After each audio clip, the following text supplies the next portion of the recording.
Hello student, welcome to the math loop 96। তো আমরা কিন্তু এবিটিএ মাধ্যমিক টেস্ট পেপারের সলিউশন কন্টিনিউ দিতে থাকছি।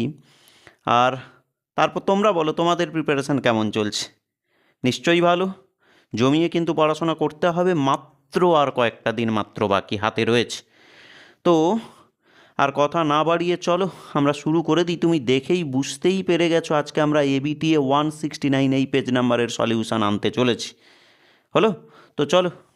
আর অনুরোধ করব প্রত্যেক দিনের মতো করে, যদি ভিডিওটি ভালো লেগে থাকে, ইনফরমেটিভ মনে হয়, তাহলে চাইবো একটু লাইক করে দিও। লাইক করলে কি হয় বলো তো, একটু অক্সিজেন পেয়ে যাই, তাই তো। তো চলো, আর যারা নতুন এরকম ইনফরমেটিভ ভিডিওগুলো বা ম্যাথের সলিউশনগুলো পাওয়ার জন্য চ্যানেলটিকে সাবস্ক্রাইব করতে পারো। কথা না বাড়িয়ে একদম শুরু করি, আমরা কাজের মধ্যে যাই। কি দেখবো আমরা? প্রথমে এমসিকিউগুলোতে চলে আসছি, একের দাগ। তো কোনো আসল এবং বার্ষিক সবৃদ্ধিমূলের অনুপাত দেওয়া আছে তোমাকে, এইটা হলো, এইটা দেওয়া আছে। বের করতে হতো সুদের হার কি আছে। একদম সহজ সরল গল্প, তাই না? চলো, একদম জল ভাত হয়ে যাবে আজকে এই জায়গাটা।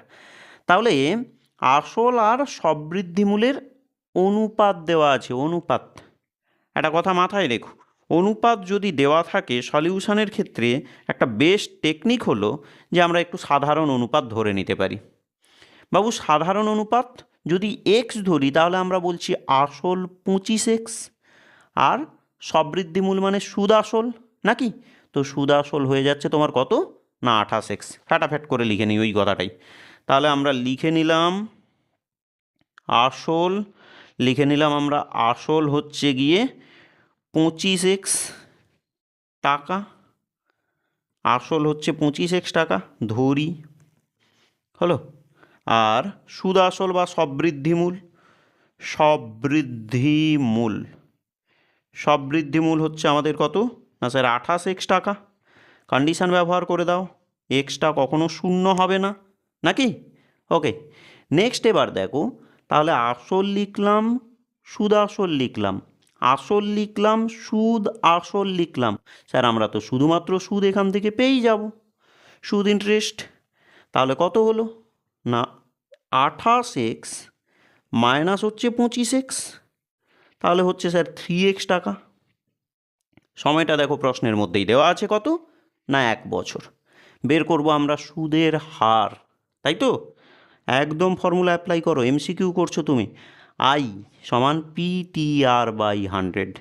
স্যার আই তো দেখছি এখানে 3x দিলাম, সমান সমান পি, যেটা দেখতে পাচ্ছি এখানে 25x। টি প্রশ্নের মধ্যেই বলে দেওয়া আছে 1 বছর। আই সমান পি দিলাম, টি দিলাম, এবার আর জানা নেই, বাই 100 হলো। ওকে চলো নেক্সট। তো আর আমরা উদ্ধার করতে চাইছি, তাহলে আর কি হবে এখান থেকে? আর পেতে গেলে উল্টো দিকে ছিল 3x, 100 ভাগ ছিল গুণ হলো, বাই চলে এলো কত 25x, নাকি? চলো ফ্যাটাফ্যাট করে এক্স এক্স বাদ দাও, 25 4 100 বাদ দাও, তাহলে ওভারঅল দাঁড়াচ্ছে 3 গুণ 4, অর্থাৎ স্যার 12 হবে উত্তর। ওকে, একদম 12ই হবে উত্তর। অপশান কত যাচ্ছে গো এটা? অপশান হয়ে যাচ্ছে তোমার, অপশান হয়ে যাচ্ছে তোমার এটা 12%। অপশান বি হচ্ছে কারেক্ট। তাহলে এটার অপশান হচ্ছে বি, নাকি? চলে এসো ফ্যাটাফ্যাট করে 2-এর দাগটা আমরা একটু দেখে নিই। তাহলে আমাদের 2-এর দাগটা কি দেখছি আমরা? 2-এর দাগ তোমাকে দেখাচ্ছে এটা √5 যোগ √3 সমান সমান এক্স। তাহলে √5 মাইনাস √3 এর মান কত? একদম সহজ একটা গল্প, দেওয়া আছে তোমাকে √5 যোগ √3 সমান সমান কত? এক্স দেওয়া আছে, এটা হলো।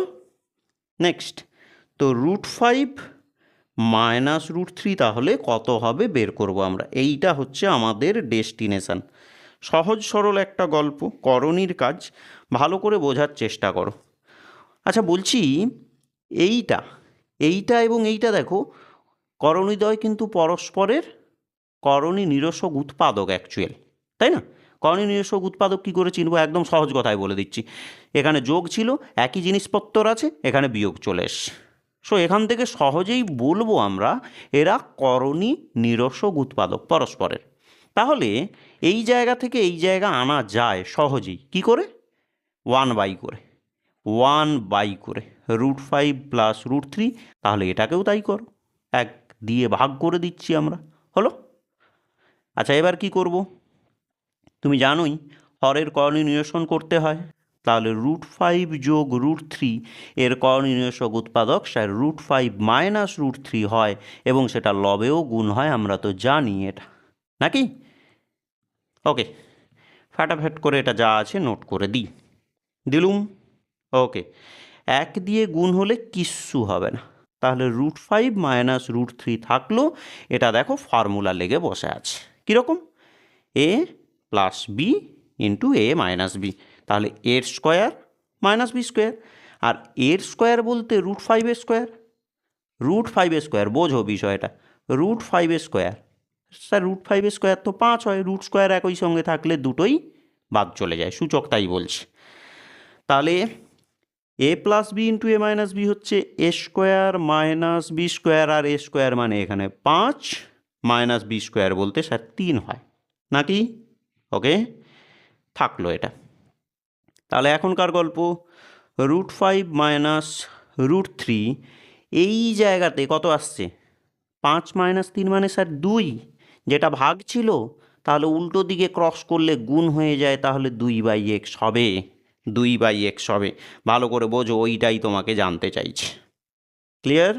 ওকে, তাহলে এর আনসার হচ্ছে কত? 2/x, যেটা আমরা আবারও কোথায় পাচ্ছি? অপশান বিতে পেয়ে যাচ্ছি 2/x, নাকি? ওকে, চলো তাহলে এটা হচ্ছে অপশান বি। এবং আমরা 3-এর দাগ একটু ফ্যাটাফ্যাট করে দেখে নিই। 3-এর দাগ দেখব, নাম্বার 3, ও কেন্দ্রীয় বৃত্তের এ বি ও সিডি দুটি সমান দৈর্ঘ্যের জ্যা, দুটো সমান দৈর্ঘ্যের জ্যা, ও কেন্দ্রীয় বৃত্তে দুটো সমান জ্যা। এবার বলছে অ্যাঙ্গেল এ ও বি হচ্ছে 60 ডিগ্রি, তাহলে আমরা সিওডিকে উদ্ধার করব। এর থেকে সোজা কিছু হয় না বাবু।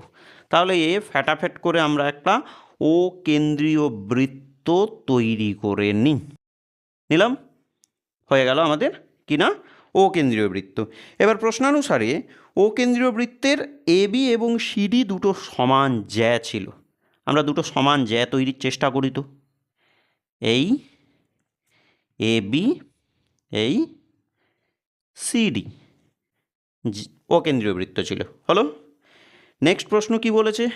নেক্সট ফেজ বলেছে অ্যাঙ্গেল এ ও বি হচ্ছে 60, বোঝো এ ও বি, তাহলে এগুলোকে তুমি কানেক্ট করছো জাস্ট, এ ও বি এটা হচ্ছে কত না 60। তার আগে আমাকে প্রশ্নে বলে দেওয়া ছিল এ বি সমান সমান সিডি, এটা আমরা বলছি না, আমাদের প্রশ্ন বলছে। এবার বলছে এ ও বি 60, এ ও বি এই কোণটা 60, জানতে হবে সিওডি কত। সিওডি কানেক্ট করো, এইটাকে জাস্ট কানেক্ট করো, এই কোণটা আমরা উদ্ধার করব। কেমন করে উদ্ধার করতে হয় একটু জাস্ট বলি, ভালো করেই বোঝো একটু ঠিকঠাক করে। প্রশ্নে কি বলেছে বলো তো? প্রশ্নে বলেছে এইটা পরস্পর সমান। একদম সহজ কথায় বলে দিচ্ছি, দুটো সমান যে যদি হয় তারা কেন্দ্রে সমান কোণ তৈরি করবে, এটা মাথায় রাখবে। তাহলে এটা যদি 60 হয়, এটাও কত আসবে? 60। অ্যাঙ্গেল সিওডিও হয়ে যাবে কত? 60 ডিগ্রি, হলো। অঙ্ক করে দেখানো যায়, এমসিকিউ দেখানোর কোনো প্রয়োজন নেই, এভাবে করলেই হবে। তাহলে এটা অ্যাকচুয়াল 60 ডিগ্রি। 60 কোথায় আছে খুঁজে ফেলো, 60 আছে কোথায়? এই যে অপশান ডিতে তুমি পেয়ে যাবে। তাহলে এটা হচ্ছে অপশান ডি সঠিক। নেক্সট চলে এসো, পরেরটা আমরা দেখি নাম্বার 4। একটি পোস্টের ভূমিতলের ছায়ার দৈর্ঘ্য তার উচ্চতার √3 গুণ হলে সূর্যের উন্নতি কোণ আমরা উদ্ধার করব। একদম সহজ একটা গল্প। নাম্বার 4, তাহলে একটা পোস্ট আমরা আগে তৈরি করি। পোস্ট মানে কি? পোস্ট মানে খুঁটি, একটা পোস্ট। তাহলে এটা যদি পোস্ট হয়, এটা তার ছায়া, নাম দিয়ে দিই এ বি পোস্ট, আর এইটা তার ছায়া হলো, এবং এরা লম্বভাবেই অবস্থান করবে, হলো। এইবার একটি পোস্টের ছায়ার দৈর্ঘ্য তার উচ্চতার √3 গুণ পোস্টের এই যে ছায়ার দৈর্ঘ্য এইটা হবে উচ্চতা যত, কত আমরা বুঝতে পারছি না, সাপোজ এইচ, উচ্চতা যত তার √3 গুণ হয়ে যাবে ছায়া। তাহলে এই ছায়াটা কত হবে বাবু? না ছায়াটা হচ্ছে উচ্চতা যত মানে এইচ তার √3, তাহলে আমরা লিখব এইচ √3। ক্লিয়ার? ওকে, চলো বুঝে গেছো। জানতে কি চাইছে? সূর্যের উন্নতি কোণ কত। তাহলে তুমি এখান থেকে এই দৃষ্টিরেখাটা তৈরি করে ফেলো। এই যে উন্নতি কোণটা, এই যে উন্নতি কোণটা, এই কোণটা তোমাকে জানতে চেয়েছে যে এটা অ্যাকচুয়াল কত হবে। সোজা তো। তো অ্যাকচুয়াল তুমি কথা বলতে চাইছো কোনো সমকোণী ত্রিভুজের লম্ব এবং ভূমিকে নিয়ে। এদের মধ্যে কী অনুপাত কাজ করে মনে করো ট্যান কাজ করে, তাই? তাহলে ট্যান থিটা, এটা যদি থিটা হয়, ট্যান থিটা সমান, ট্যান তুমি জানো লম্ব বাই ভূমি, আর লম্ব হচ্ছে এইচ আর ভূমি হচ্ছে আমরা ধরেই নিয়েছিলাম এইচ√3। ফ্যাটাফ্যাট করে এইচ কাটো, তাহলে রয়ে যায় তোমার কত? রয়ে যায় তোমার 1/√3। ত্রিকোণমিতিক আদর্শ কোণের টেবিলটা মনে আছে তো? ট্যানের কোনো একটা ভ্যালু কিন্তু 1/√3 হয়। কার value? Tan 30 degree. Very good, tan 30। তাহলে বোথ সাইড থেকে ট্যান যদি বাদ দিয়ে দাও তাহলে থিটা সমান সমান স্যার 30 ডিগ্রি থাকে। তাহলে 30 ডিগ্রি হচ্ছে গিয়ে এই প্রশ্নের উত্তর। দেখে নাও যেটা তুমি অপশান এতে তুমি দেখতে পাবে, 4টার উত্তর হচ্ছে অপশান এ। গেল? ওকে, নেক্সট চলে এসো, আমরা পরের দাগ নিয়ে কথা বলি। পরের দাগ বলতে আমাদের 5এর দাগ নিয়ে কথা বলবো আমরা। চলো, আমাদের 5এর দাগ কি দেখাচ্ছে? একটি ঘনকের সমগ্র তলের ক্ষেত্রফল হচ্ছে কিনা এস, প্রশ্ন তাই বলছে, এবং কর্ণের দৈর্ঘ্য হচ্ছে ডি। তাহলে এস আর ডির মধ্যে সম্পর্ক কি? এটা তো তোমরা টেক্সট বইয়ে পড়েছো, যদি ভুলে গিয়ে থাকো একটু দেখে নাও। প্রশ্নানুসারে ঘনকের সমগ্র তলের ক্ষেত্রফল হচ্ছে এস। মনে করো তো তোমরা ঘনকের সমগ্র তলের ক্ষেত্রফল কি শিখেছো? না 6a², যেখানে এ ছিল বাহুর দৈর্ঘ্য, হ্যাঁ কি না? ওকে, নেক্সট কর্ণের দৈর্ঘ্য প্রশ্নানুসারে ডি। আমরা ঘনকের কর্ণ কি শিখেছি? না বাহু √3, যদি এটা বাহু হয়ে থাকে তাহলে a√3। আমরা জানি 6a², প্রশ্নে বলেছে এস, সমান করলুম। আমরা জানি কর্ণ বাহু √3, প্রশ্নে ডি বলেছে, সমান করলুম। হলো? আচ্ছা, একটা বিষয় বোঝার চেষ্টা করো, দুটো জায়গাতে একটা কমন পার্ট আছে, সে কে? যোগসূত্র স্থাপন করছে এক্ষেত্রে কিন্তু এ, বাট গণ্ডগোলটা কোথায়? এখানে এর স্কোয়ার হয়ে আছে, এখানে এ একা একাই আছে। একটা কাজ করি, ইকুয়ালিটি আনার জন্য আমরা এখানেও স্কোয়ার আনার ব্যবস্থা করি। মানে আমরা তাহলে বোথ সাইডকে স্কোয়ার করব, তাহলে d² সমান সমান, এখানে যদি স্কোয়ার করতে যাই a², আর তখন √3-এরও স্কোয়ার হয়। স্যার √3-এর স্কোয়ার মানে আমরা তো জানি স্যার 3 হয়, তাই লিখবো আমরা, লিখে দিলাম। আচ্ছা, এবার গল্পটা দেখো, এখান থেকে তুমি যদি a² বের করার বন্দোবস্ত করো তাহলে a² সমান সমান কী লিখবে? d²/3, হ্যাঁ কি না? চলে এসো, তাহলে এখান থেকে a²টা লিখে ফেলো দেখি। তাহলে a² সমান সমান তুমি কী লিখতে পারো এখানে? s/6। একটা বিষয় ভালো করে বুঝতে পেরেছো কি? দুটোই a² ভ্যালু, তাহলে দুটোই পরস্পর সমান, তার মানে আমরা লিখব s/6 সমান সমান d²/3 হবে। এবার দেখি কোন অপশানটা এর পরিপ্রেক্ষিতে আসতে পারে। এর পরিপ্রেক্ষিতে এতগুলো জায়গা দেওয়া আছে, আমরা দেখব কোনটা আসতে পারে আমাদের ক্ষেত্রে। হ্যাঁ, কোনটা আসতে পারে গো? আচ্ছা, প্রথমটা কি আসতে পারে? দেখো আমি পাশাপাশি দুটো রাখলাম, তাহলে ভালো তুমি বুঝতে পারবে অন্তত। এই যে প্রথমটা দেখো, s সমান 6d², s সমান 6d², হবে না, 3 যে থেকে যাচ্ছে, তাহলে হবে কি করে? হচ্ছে না। পরেরটা 3s সমান 7d, 3s হতে পারে, 7d হতে কি পারে? সম্ভবই নয়। নেক্সট এসের কিউব সমান d³, তা তো দেখছি না আমরা। তাহলে নেক্সট পরেরটা d², একটু যাচাই করে দেখি তো d²-এর ভ্যালুটা আমরা বের করার চেষ্টা করি। আচ্ছা, d² যদি বের করতে হয়, 3টা ভাগ ছিল গুণ হয়ে যাবে, তাহলে হচ্ছে গিয়ে তোমার 3s/6, কেটে দাও 3×2 = 6, তাহলে s/2, d² সমান s/2, তাই কিন্তু আমরা দেখতে পাচ্ছি অপশান ডিতে দেখাচ্ছে। আশা করছি বোঝা যাচ্ছে, কিছুটা হলেও বোঝাতে পারলাম নাকি? ওকে চলো, তাহলে এটা হচ্ছে অপশান ডি কারেক্ট এমসিকিউর। ওকে, তো চলো আমরা নেক্সট প্রশ্ন দেখি যে 1 থেকে 10 পর্যন্ত যে সমস্ত মৌলিক সংখ্যাগুলো আছে তাদের গড় বের করব। তাহলে আগে ভাবো 1 থেকে 10 পর্যন্ত মৌলিক সংখ্যাগুলো কি কি হয়। না, 1 থেকে 10 পর্যন্ত মৌলিক সংখ্যা প্রথমে কাকে বলছি? 2 দিলুম, তারপরে কাকে বলছি? 3, তারপর 5, তারপর 7, 2 3 5 7, তারপরে কে চলে আসে? তারপর চলে আসে 11, নিতে পারছি না, 4টে। তাহলে গড় বের করতে গেলে আমরা জানি যোগ করব বাই মান সংখ্যা, 4টে দিয়ে দিলাম, হিসেব করে ফেলো ফটাফট করে, কত হচ্ছে? 7 3 10, 10 5 15, 15 2 17, 17 17 বাই 4। তাহলে 17/4 করলে আমরা রেজাল্ট কত পাবো? ভাগ করে দেখবে 4.25 তুমি পেয়ে যাবে। তুমি পাবে 4.25, যেটা তোমার অপশান হচ্ছে সিতে আছে, অপশান সিতে আছে। গেল? চলো নেক্সট চলে গেলাম আমরা 2-এর দাগ। দুইয়ের দাগ আমরা কি দেখছি দেখো, বলছে এই সমীকরণের একটি বীজ অপরটির অনন্যক হলে তাহলে এম সমান ড্যাশ হবে। একদম সোজা আর একটা গল্প।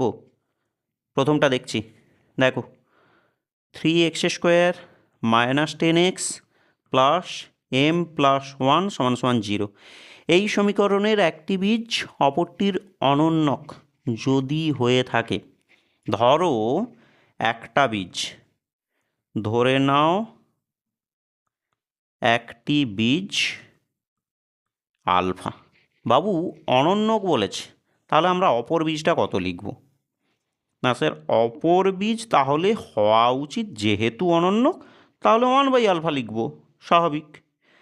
আচ্ছা, যেহেতু আমরা আলফা, এটা কিন্তু অ্যাকচুয়াল বিটা, এই যে অপর বীজটা মানে কাকে নির্দেশ করছি আমরা? না, এটা স্যার বিটাকে নির্দেশ করছি। ওকে, এবার যেহেতু আলফা এবং বিটার মধ্যে সম্পর্ক চলেই এলো, এদের মধ্যে দুটো সুসম্পর্ক থাকে, জানি আমরা alpha plus beta, alpha into beta. এক্ষেত্রে সুবিধাজনক হচ্ছে আলফা ইন্টু বিটা দিয়ে কাজটা করে নেওয়া। এখানে চট করে আমরা গল্পটাকে শেষ করি। তাহলে আলফা ইন্টু বিটা সমান c/a। সি কত স্যার? সি হচ্ছে m+1 নাকি? বাই এ কত দেখছি? 3। এ কত? x² সহগ এইটা। বি কত? স্যার -10, বাকিটা পুরোটা সি। হলো? আচ্ছা, ভুল লিখলাম তো একটু, আলফা ইন্টু 1/α, একটু ভুল লিখে দিলাম। তাহলে কি হচ্ছে? আলফা আলফা বাদ গেল, এটা আলফা, হ্যাঁ এটা আলফা, আলফা আলফা বাদ গেল, তাহলে বেঁচে গেল কত? 1। 3টা ভাগ ছিল এদিকে, তাহলে গুণ হলো, পরিষ্কার, সমান m+1। তাহলে কি হচ্ছে তোমার? m+1 = 3 একে 3, তাহলে m সমান হচ্ছে 3 - 1, অর্থাৎ হচ্ছে 2 হয়ে যাবে তোমার এই প্রশ্নের উত্তর। হবে? চলো নেক্সট, একটু কাটাকুটি হয়ে গেছে, এটা আলফা আছে, হ্যাঁ বুঝে নেবে একটু। নেক্সট চলে এসো, আমরা পরেরটা দেখি। পরেরটা প্রশ্ন, চক্রবৃদ্ধি সুদের ক্ষেত্রে প্রতি বছর বার্ষিক সুদের হার ড্যাশ থাকে। বাবু খেয়াল করো, চক্রবৃদ্ধি সুদের ক্ষেত্রে সুদের হার কি হয়? না স্যার, একই তো থাকতেও পারে, আবার কিন্তু পরিবর্তিতও হতে পারে। আমরা পড়েছিলাম এরকম অঙ্ক, যে যেখানে প্রথম বছর সুদের হার R1%, পরের বছর R2, পরের বছর R3, তাই তো? তো একই থাকতেও পারে, আবার পরিবর্তিতও হতে পারে। তো দুটোই হতে পারে এক্ষেত্রে আনসার, একই অথবা পরিবর্তিত, দুটোই থাকে। আমরা পরেরটা দেখব, একটি বৃত্তের কেন্দ্র থেকে বৃত্তের ব্যাসের লম্ব দূরত্ব ড্যাশ একক। খুব ভালো একটা প্রশ্ন, ভালো করে বুঝতে হবে তোমাকে। তাহলে আমরা 3-এর দাগ বলছি। 3-এর দাগ কি বলেছে? কোনো একটা বৃত্ত, তাহলে ফাটাফাট করে ছবিটা আঁকো।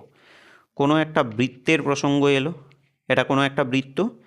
এবার প্রশ্ন যেটা বলেছে যে বৃত্তের কেন্দ্র থেকে ওই ব্যাসের উপর লম্ব দূরত্ব। ব্যাসটা টানো দেখি। স্যার ব্যাস তো কেন্দ্রবিন্দুগামী সরলরেখা নাকি?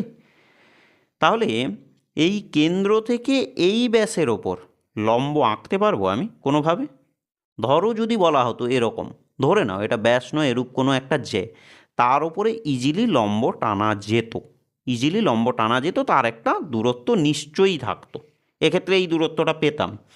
কিন্তু এই ব্যাসের উপরেই এই কেন্দ্র থেকে লম্ব টানা যায় না, তাহলে টানার চেষ্টা করলে সেই দূরত্ব কত হচ্ছে 0 একক, যেহেতু বলেছে ড্যাশ একক, তাহলে আমরা লিখবো এক্ষেত্রে 0 একক, এক্ষেত্রে আমরা টানতেই পারবো না, নাকি? ওকে, চলো নেক্সট আমরা পরেরটা দেখি। নাম্বার 4 বলছে পি ও কিউ পরস্পর পূরক বলতে পরস্পর পূরক কোণ, তাহলে সাইন পি সমান ড্যাশ আসবে। তাহলে চলে এসো নাম্বার 4, প্রশ্নানুসারে পি ও কিউ পরস্পর পূরক, তাহলে আমরা কি বলছি এক্ষেত্রে পি প্লাস কিউ সমান সমান কত না sir 90 degree, P plus Q সমান সমান 90 ডিগ্রি। তাহলে বলেছে সাইন পি সমান ড্যাশ, সহজভাবেই করো, একদম সরাসরি উত্তর করছি না, বুঝতেও অসুবিধা হবে এবং এটা ঠিক নয়, অঙ্কগুলো করে ভেঙে ভেঙে বোঝো, তাহলে সেটা ভালো লাগবে, মজা লাগবে অ্যাকচুয়ালি। তাহলে পিকে রিপ্লেস করো দেখি, পির পরিবর্তে কে আসবে, এখানে পি ছিল, ভালো করে বোঝো, এখানে পি ছিল। আচ্ছা, পিকে রিপ্লেস করতে গেলে আমরা লিখতে পারি 90 ডিগ্রি মাইনাস কিউ, লেখা যাবে নিশ্চয়ই, বোঝো ভালো করে, কিউটা একদিকে যোগ ছিল, তাহলে ওদিকে খুব স্বাভাবিকভাবেই বিয়োগ হবে, তাহলে পি সমান আসবে 90 minus Q. Clear? Sine 90 minus theta sir cos theta হয়, আমরা জানি তো, কস থিটা বলতে এক্ষেত্রে কিউ, তাহলে এটা কস কিউ হবে না? একদম। নেক্সট চলো, বোঝা গেছে নিশ্চয়ই, তাহলে শূন্যস্থানের রেজাল্ট হচ্ছে কস কিউ। এবার চলে আসি পরেরটা, বলছে অর্ধবৃত্ত অপেক্ষা ক্ষুদ্রতম বৃত্তাংশস্থ কোণ। আচ্ছা, এখান থেকে 3টে শর্ট কোশ্চান বলে দিচ্ছি, ভালো করে দেখে রেখো, শূন্যস্থান প্রচুর আসে, প্রচুর। প্রশ্নে যেটা দিয়েছে অর্ধবৃত্ত অপেক্ষা ক্ষুদ্রতম যদি বলে তাহলে তোমরা লিখবে স্থূল কোণ, মনে থাকবে, ক্ষুদ্রতম বললে স্থূল কোণ। আর তোমরা প্রমাণটা করে রেখেছো কি? যদি প্রমাণটা প্রয়োজন হয় কমেন্ট করে জানাবে, তাহলে আমি প্রমাণ করে একদম দেখিয়ে দেবো একদম। তো ক্ষুদ্রতম যদি বলে তাহলে বলবে তোমরা কি না স্থূলকোণ, আর যদি এটা বলতো বৃহত্তম, অর্ধবৃত্ত অপেক্ষা বৃহত্তম যদি বলতো, বৃহত্তম বললে তোমরা বলতে কি স্যার সূক্ষ্মকোণ হয়, বৃহত্তম হলে সূক্ষ্মকোণ, ক্ষুদ্রতম হলে স্থূলকোণ হয়, বৃহত্তম হলে উল্টোটা হবে, এদিকে বড় হয়ে গেলে সেদিকে কমে যাবে। যদি বৃহত্তম বলে তাহলে আমরা সেক্ষেত্রে বলবো কি, বলো, বৃহত্তমর জন্য আমরা বলবো এক্ষেত্রে সূক্ষ্মকোণ, আর যদি বলতো অর্ধবৃত্তস্থ কোণ সমকোণ। হলো? নেক্সট মনে রেখো কিন্তু, অর্ধবৃত্তস্থ কোণ সমকোণ হয়, অর্ধবৃত্ত অপেক্ষা যদি ক্ষুদ্রতর বললে তোমরা লিখবে স্থূলকোণ, যদি বৃহত্তর বলে তাহলে লিখবে তোমরা বৃহত্তরর সময় সূক্ষ্মকোণ। হলো? চলে এসো নেক্সট, পরেরটায় চলে আসি। পরেরটা বলছে এইটা যাব আমরা, 5, 3, 9, 6, 7 রাশিগুলোর মধ্যমানের মান কত? আচ্ছা, মধ্যমান বের করতে গেলে কি করতে হয় না স্যার, মধ্যমান বের করতে গেলে আমরা জানি আগে ঊর্ধ্বক্রমে সাজাতে হয়, তাহলে ফাটাফাট করে ঊর্ধ্বক্রমে সাজাও দেখি। সবার ছোটোকে পাবো আমরা 6 দাগ, সবার ছোট আমরা কাকে পাচ্ছি 3 পাচ্ছি, তারপর 5 পাচ্ছি, প্রথমে 3, তারপর 5, তারপর কত পাচ্ছি, তারপর 6 পাচ্ছি, 7 পাচ্ছি, 9 পাচ্ছি, আর কিছু কি 1, 2, 3, 4, 5 হয়ে গেছে, মানের ঊর্ধ্বক্রমে সাজিয়ে নিয়েছি। এইবার কটা তথ্য আছে না স্যার 5টা আছে, 5টা মানে কি অযুগ্ম, আর অযুগ্ম তথ্যের মধ্যমা কি হয়, মধ্যমা রুলসটা ছিল কি না, অযুগ্ম তথ্যের ক্ষেত্রে মধ্যমা হলো n+1/2 তম মান, জানি আমরা এটা। n কত স্যার না 5, n5, 5টা মান আছে, তাহলে 5 যোগ 1 মানে হচ্ছে 6/2 করলে 3তম মান, কাউন্ট করো ফাটাফাট করে, 1, 2, 3, 3তম মান আমরা দেখতে পাচ্ছি এখানে স্যার 6 হচ্ছে, তাহলে এই তথ্যের মধ্যমা হচ্ছে গিয়ে 6 হবে। চলো নেক্সট, 3-এর দাগ ট্রু ফলসগুলো ফাটাফাট করে দেখে নিই আর একটুখানি।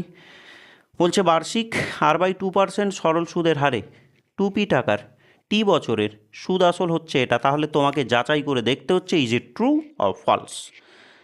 তাহলে সুদের হার দেওয়া আছে কত, r/2%, r/2%, 2p টাকার টি বছরের সুদ আসল। সুদ আসল বলতে স্যার অ্যামাউন্ট, আর এ সমান আমরা জানি p+i।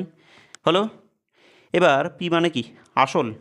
আসল এই প্রশ্নে কত দিয়েছে, 2p, বসিয়ে দিই 2p plus i, sir i সমান p/100 হয় আমরা জানি, বসিয়ে দাও। তাই p দিলাম 2p, টি বলতে টি দেওয়া আছে এক্ষেত্রে, আর যেটা আমরা পেয়ে যাচ্ছি r/2, p/r করলাম, বাই 100 করব। এবার এখানে একটা গুণ চিহ্ন নাকি, তাহলে একটা কাজ করি, 2 কেটে দিই। গল্প কি দাঁড়াচ্ছে তাহলে, গল্প আমরা পেয়ে যাচ্ছি 2p প্লাস হচ্ছে গিয়ে পিটিআর বাই হচ্ছে গিয়ে 100, এটা হওয়া উচিত। এবার প্রশ্নে একটু ব্যাক করি, প্রশ্নও কিন্তু তাই দেখাচ্ছে, দেখে নাও দেখি একটুখানি, 2p প্লাস ptr/100, দেখো সেম, তাহলে এই বিবৃতিটা অবশ্যই আমাদের সত্য ছিল। হলো তো, চলে এসো নেক্সট, ফাটাফাট করে 2-এর দাগ আমরা দেখি। 2-এর দাগ বলেছে যে এর অনুবন্ধী করণী নাকি এইটা, এই করণীটার অনুবন্ধী করণী নাকি এইটা, তাহলে সেটা আমরা কি দেখব। অনুবন্ধী করণীর ক্ষেত্রে একটা গল্প শিখিয়ে দিচ্ছি, শোনো ভালো করে, একদম সহজ সরল, যারা এতদিন ভালো করে ডেফিনেশান পড়িনি ঠিক আছে কোনো ব্যাপার নয়, এখন সহজেই বলে দিচ্ছি, জাস্ট রুটের আগের সিম্বলটাকে বদলে দেবে, যা থাকবে সেটাই বদলে দেবে, রুটের আগে বলেছি। তাহলে এক্ষেত্রে এই করণীটার অনুবন্ধী করণী হওয়া উচিত ছিল, এইখানে মাইনাস চলে আসতো তখন, তাহলে -√3, এটা কিন্তু অপরিবর্তনীয় থাকবে। আমি বলতে চাইছি এর অনুবন্ধী করণী, জাস্ট রুটের আগের চিহ্নটাকে বদলে দেব, তাহলে -√3, এটা অপরিবর্তনীয়, এটা হওয়া উচিত। প্রশ্নে এটা দিয়েছে, এটা কিন্তু ভুল হলো, এটা অ্যাকচুয়াল করণী নিরসক উৎপাদক দিয়েছে, তাহলে কিন্তু এটা ভুল ছিল, মিথ্যা ছিল। আশা করছি পরিষ্কার, অনুবন্ধী করণী বললে রুটের আগের চিহ্নটাকে জাস্ট বদলে দেব একবার, হলো। নেক্সট চলে এসো ফাটাফাট করে 3-এর দাগে আমরা দেখি। 3-এর দাগ কি বলেছে না, 7 সেন্টিমিটার ও 3 সেন্টিমিটার ব্যাসার্ধ বিশিষ্ট দুটো বৃত্ত পরস্পরকে বহিঃস্পর্শ করে, এমন একটা ছবি আঁকো তো, যেখানে দুটো বৃত্ত এমন করে পরস্পরকে বহিঃস্পর্শ করে। হলো, একটা ছিল 7 সেন্টিমিটার, একটা ছিল 3 সেন্টিমিটার ব্যাসার্ধ বিশিষ্ট দুটো বৃত্ত পরস্পরকে বহিঃস্পর্শ করে, বলছে তাদের কেন্দ্রদ্বয়ের দূরত্ব হবে 4। আচ্ছা, তাদের কেন্দ্রদ্বয়ের দূরত্ব বলতে এর কেন্দ্র আর এর কেন্দ্র দুটোর সমষ্টি হচ্ছে না, তাহলে এটা যদি 7 হয়, এটা যদি 4 হয়, স্যার কেন্দ্রদ্বয়ের দূরত্ব 7 + 4 মানে হচ্ছে স্যার 11 সেন্টিমিটার হওয়া উচিত, এখানে দেখাচ্ছে 4 সেন্টিমিটার, তাহলে এটা কি, আবারও কিন্তু এটা মিথ্যা ছিল। বুঝে গেছো নিশ্চয়ই নাকি, চলে এসো তাহলে আমরা 4-এরটা চলে আসছি। নাম্বার 4 কি দেখছি আমরা, সূর্যের উন্নতি কোণ 45 ডিগ্রি হলে কোনো পোস্টের দৈর্ঘ্য ও ছায়ার দৈর্ঘ্য সমান হয় একদম। তাহলে বুঝতে অসুবিধা থাকলে একটু দেখে নিই, সূর্যের উন্নতি কোণ এইটা হচ্ছে 45 ডিগ্রি। হলো, ত্রিকোণমিতিভাবে তুমি বুঝতে পারো, জ্যামিতিকভাবেও বুঝতে পারো, আমি ত্রিকোণমিতিভাবেই দেখি একটুখানি, ত্রিকোণমিতিক পদ্ধতি নিয়ে, ABC। হলো, তো বলেছে যেটা, সূর্যের উন্নতি কোণ যদি 45 ডিগ্রি হয়, কোণটা যদি 45 হয়, পোস্টের দৈর্ঘ্য অর্থাৎ এইটা এবং তার ছায়ার দৈর্ঘ্য অর্থাৎ এইটা, এরা নাকি সমান সমান হয়, সেটা দেখব। একদম তাই, সমান হয়, জেনে নাও কেন সমান হয়। অ্যাকচুয়ালি এই দুটোর মধ্যে আমরা ট্যান থিটা লম্ববাই ভূমি, তো তাহলে ট্যান 45 হলো সমান সমান কি লিখব, AB/BC নাকি, ওকে স্যার ট্যান 45 তো 1 হয়, বসিয়ে দাও, তাহলে AB/BC ক্রস করে দাও, তাহলে BC = AB। দেখো তাই যেটা বলে গেছিলাম, দুটো কিন্তু সত্যিই সমান হয়, তাহলে প্রশ্ন যেটা বলছিল সমান পরস্পর একদম সত্য বলছে, প্রশ্নে আমাদেরকে তাহলে সত্যটাই বলছিল। ক্লিয়ার, ওকে নেক্সট চলে এসো, আর একটুখানি প্রায় আমরা শেষের দিকে চলে এসেছি, এত সময় ধৈর্য ধরে বকবকানি শোনার জন্য তোমাকে ধন্যবাদ। আর অবশ্যই পড়াশোনাটা কিন্তু কন্টিনিউ চালিয়ে রেখো, বকবকানি শোনার সঙ্গে সঙ্গে প্র্যাকটিসটাও করতে থাকো কিন্তু। 5 দাগ, 2√6 সেন্টিমিটার বাহু বিশিষ্ট দুটি, বাকিটা পরের পেজে, দুটি ঘনক পাশাপাশি রাখলে উৎপন্ন যে আয়ত ঘনক তার দৈর্ঘ্য হবে এইটা। তার দৈর্ঘ্য বলতে তার বাহুর দৈর্ঘ্যের কথা বলতে চাইছে। আচ্ছা ভালো করে বোঝো কি বলতে চাইছে, যে 2√6 সেন্টিমিটার বাহু বিশিষ্ট দুটো ঘনককে পাশাপাশি রাখছে। দুটো ঘনককে তুমি পাশাপাশি রাখলে এরকমভাবেই তুমি ভাবো, বাড়িতে তুমি লুডো খেলতে বসেছো বাড়ির প্রত্যেকের সঙ্গে, হলো? দুটো যে লুডোর ছক্কা তোমরা যেটা ব্যবহার করে থাকো ওটা কি ঘনক? ওই রকম দুটো ঘনককে তুমি পাশাপাশি জোড়া লাগিয়ে দাও, কি নতুন শেপটা যেটা পাবো সেটা কি আয়তঘন হয়ে যায় নাকি? একদম। তো 2 সেন্টিমিটার বাহু বিশিষ্ট দুটো ঘনককে তুমি যদি জোড়া লাগাও, আমি জাস্ট ঘনকের এই একটা তল দেখলাম, ধরে নাও এটা ঘনকের একটা তল, এর বাহুর দৈর্ঘ্য 2√6, পাশে আর একটা 2√6কে জুড়ে দাও, দেখো আয়ত ঘনাকৃতি একটা শেপ থাকবে না? স্বাভাবিক তাই। তাহলে প্রশ্ন যেটা বলেছে, যদি জুড়ে দাও তাহলে যে আয়ত ঘনটা তৈরি হবে তার বাহুর দৈর্ঘ্য হচ্ছে 12√6। এটা কত ছিল বলো? এটা হচ্ছে গিয়ে তোমার 2√6, তাই ছিল কি? আরেকবার আমি একটু শিওর হয়ে যাই, হ্যাঁ তাই 2√6। আর এটা কত ছিল বলো? 2√6। যদি এদেরকে যোগ করে দিই তাহলে কি হচ্ছে, উৎপন্ন আয়তঘনকটির দৈর্ঘ্য পেতে গেলে এদেরকে যোগ করতে হচ্ছে। সদৃশকরণই কিন্তু যোগ করা যায়, সেক্ষেত্রে এই যে অমূলত সংখ্যার কিচ্ছু পরিবর্তন হবে না, জাস্ট মূলতগুলো যোগ হয়ে যাবে। তাহলে 2 কত হচ্ছে? 4√6। 4√6 আমাদের আনসার। এক্ষেত্রে কত দেখাচ্ছে তুমি একটু দেখো, চেক করো। এক্ষেত্রে তোমাকে বলেছে উৎপন্ন আয়তঘনকটির দৈর্ঘ্য 12√6, তা কী করে হবে? তাহলে এটা একদম মিথ্যা ছিল কিন্তু। নেক্সট পরেরটা দেখে নাও, মিথ্যা ওটা, হ্যাঁ তাহলে ওটা ভুল আছে। পরেরটা দেখে নাও, পরেরটা বলছে যে এই রাশিগুলোর সংখ্যাগুরু মান নাকি 7। আচ্ছা যাচাই করি না, 7 যদি সংখ্যাগুরু মান হয় তাহলে 7কে সর্বাধিক বার থাকতে হবে। খেয়াল করো 7 কত বার আছে, আপাতত আমি একবার দেখছি, দুবার দেখছি, আপাতত আমি কিন্তু দুবার দেখছি, তো 7 হলো দুবার। নেক্সট অন্য কোনো তথ্য, 5 কতবার আছে দেখো, 5 একবার আপাতত দেখতে পাচ্ছি, নেই। 12 কতবার? একবার, দুবার, তিনবার, তাহলে তো ডাহা মিথ্যা ছিল বাবু এটা। তো এক্ষেত্রে 12 হওয়া উচিত ছিল সংখ্যাগুরু মান, তাহলে এটাও কিন্তু আবারও মিথ্যা গেল, হলো? ওকে, তো চলো আজকে আমি এই পর্যন্ত রাখি। নেক্সট সেট বলতে এর 4 দাগটা আমরা পরের ভিডিওতেই জাস্ট আপলোড করব। আর অবশ্যই জমিয়ে পড়াশোনা করো। ভিডিওটি যদি ভালো লেগে থাকে, ইনফরমেটিভ মনে হয়, একটা লাইক করে দিও। আর যদি চ্যানেলে নতুন হয়ে থাকো চ্যানেলটিকে সাবস্ক্রাইব করে দিও। তো চলো টাটা।